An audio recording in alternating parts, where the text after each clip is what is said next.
Toy? Toy? What is going on, guys? It is your boy Rish coming back with another video. Thank you for tuning in, and I appreciate you guys for all your love and support and all your just supportive comments and letting me know, you know, I'm a chill guy. You guys like watching me and like my content, whatever I post. I really appreciate it because like I see those type of comments and it just makes me smile like heavily, and seeing multiple of those, I'm like, all right.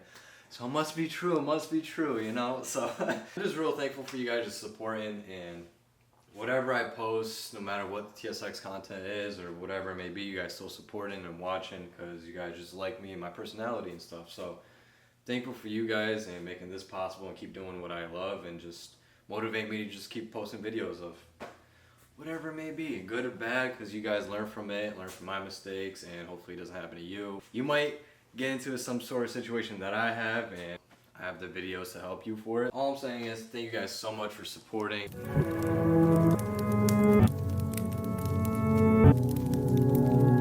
So we've been kind of trying to diagnose a little bit because we did new spark plugs, a new oil change, and nothing really changed. Like, it's still sputtering, misfiring, especially at like before VTEC when I tried to hit it, it just fucking sputtered as I was doing like a two-step or something. I just did the coil pack test with the car running. You unplug it.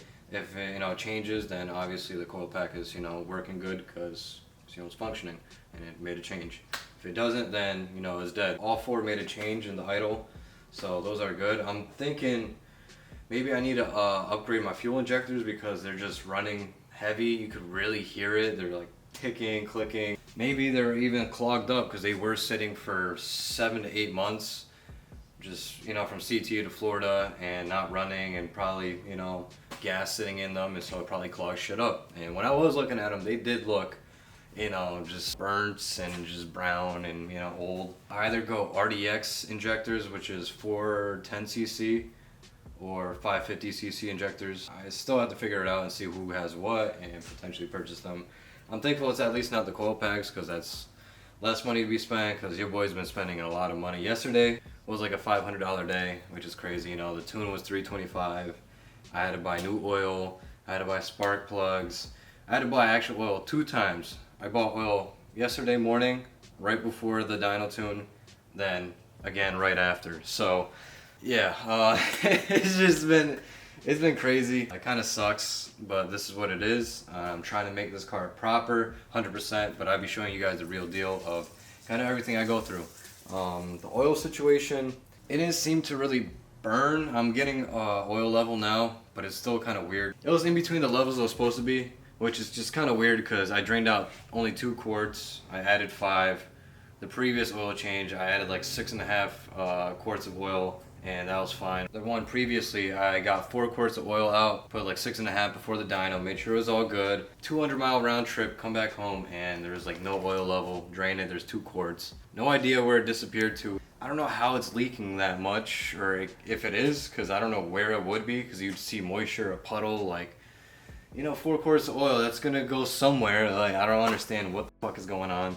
But we switched over to this, just some conventional oil right now. It's not a full synthetic blend. Thicker oil, 10W30.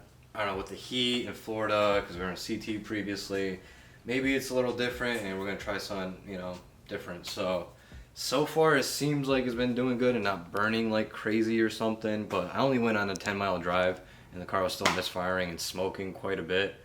So I really didn't feel like driving much more because it's not enjoyable when it's misfiring. I can't hit VTEC like I want to, or just hit it. As always, we're just trying to go down the list and figure it out. Dude, I got like 4 pages of notes over there from just everything that's been going on and just trying to dumb it down and figure it out. I guess the PCV valve that I did, it isn't, I guess it helped, but it didn't. You know, I cleaned it out, you know, the area a little bit. I cleaned out a bunch of gunk from the inside of there. Honestly, I'm gonna be honest, I didn't even know the PCV valve thing was even a thing. A quick 17 mil and a freaking hose clamp to it. It's literally a 2-minute job. This battery's on 1%. I just want to update you guys real quick. I took off my spark plugs, and these things only literally have like 15 to 20 miles on them, if that, and they're already kind of oily, getting dark. This one's the worst. This is cylinder 3. Yeah, man, I don't know what's going on. I've got my manifold right here. You can see all the oil off of that.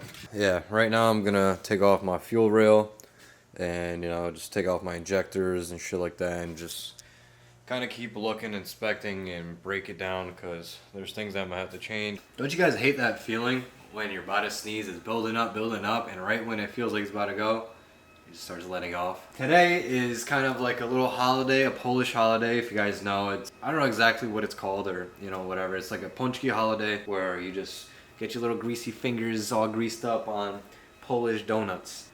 This is our second trip today. We just went previously and fucked up like 3 of them, and I was like, damn, I should have recorded this, because why not add a little food reviews and a little bit of my tradition inside the channel, because your boy's Polish, if you guys didn't know. But yeah, man, these things. Thankfully, I have a European market, little deli store that's 2 minutes down the street, and there's like none anywhere else.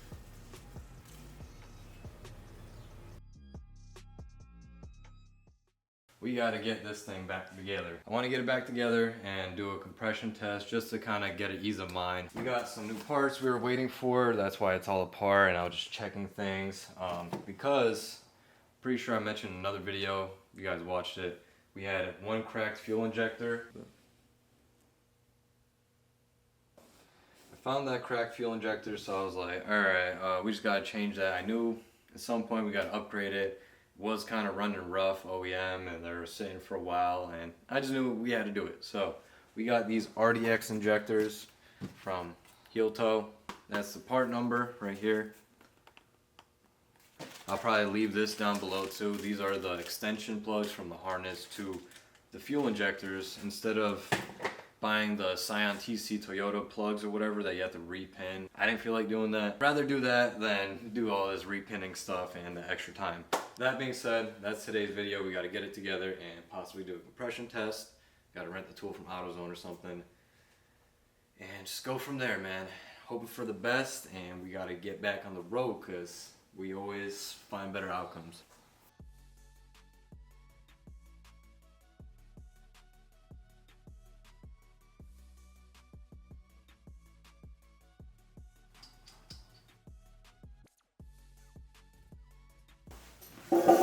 Alright guys, so now we're gonna have to come over here and install our fuel injectors. Put them this way so the plug is facing toward the engine. You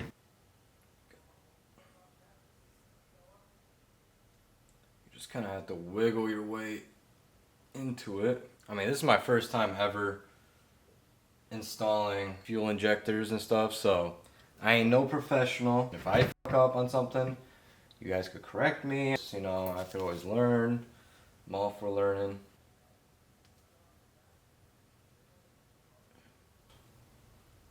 Something like this.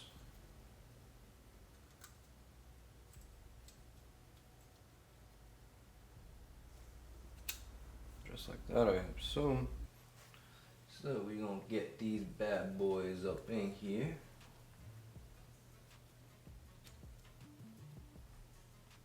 You guys have to have it tilted a little bit up straighter, and then they'll kind of see it in much better. So fits like that.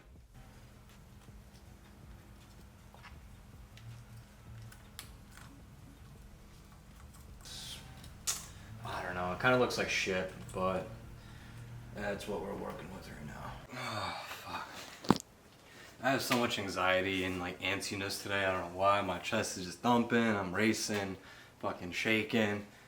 Your boy ate. I don't know what's good, man. I'm just trying to stay hydrated too. So I went to AutoZone. I got the compression test tool. It's like a brand new one. So I got it screwed into cylinder 1 already, and I guess I have to do like 5 cranks or so.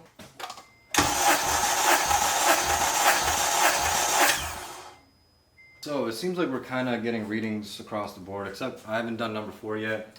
Number 3 was a little weird. I did it the first time. I did it exactly like 6 turns or whatever, like I did the first 2, and it only seemed to went to like 185 instead of like the 210, 205 range. And then the second one, I cranked like, you know, 8 times, 9 times maybe, and it went to 200. And I went third time, and I cranked the same thing like 8 times or so, and it went to 200.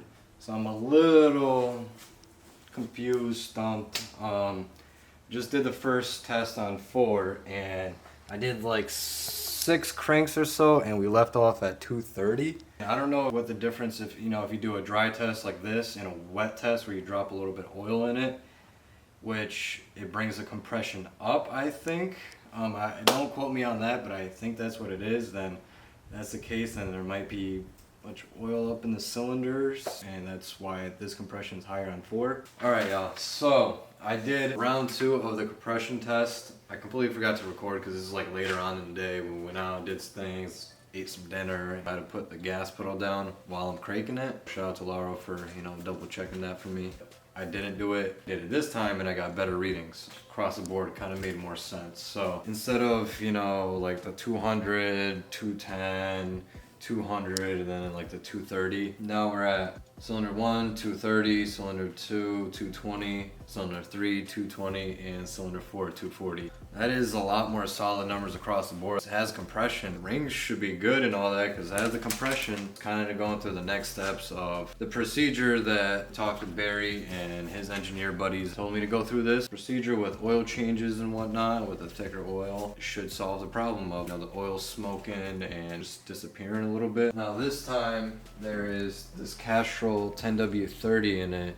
It seems the car was holding up a lot better with this and, getting better oil readings and just not disappearing. So we're going to be trying 2050, I think. Castrol one as well. This is the mountain water, and I've tried their sparkling water. It's real different. I don't know. The sparkling water definitely quenches your thirst, but it's like it has a flavor, but it doesn't. It's extremely weird. Do the oil change. Let the car idle for 45 minutes, no revving, nothing, just idle. Turn it off, do the oil change flush, and do the same thing 3 more times. And the final one, after that, it should be, good and not smoking. I know it sounds kind of weird. This is like a really strange problem with my car.